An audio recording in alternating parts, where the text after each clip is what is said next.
The tutorial of how to change and adjust blades of. Disconnect the main power supply before operation. After removing all the fixing screws at the feeding hole, tilt outward to open the lid. Loosen the movable blade screw and remove. Remove the moving blade.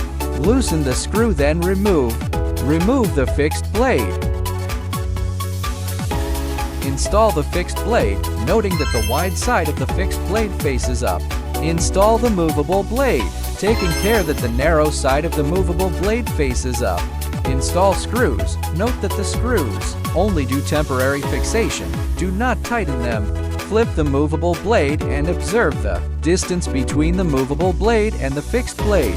Adjust the distance between the moving blade and the fixed blade with a hammer until the distance is about 0.5 mm. When adjustment is complete, tighten the screws. Cover the feeding hole of the copper granulator machine and fix the screws. The whole process is complete. If you do not understand, please contact customer service.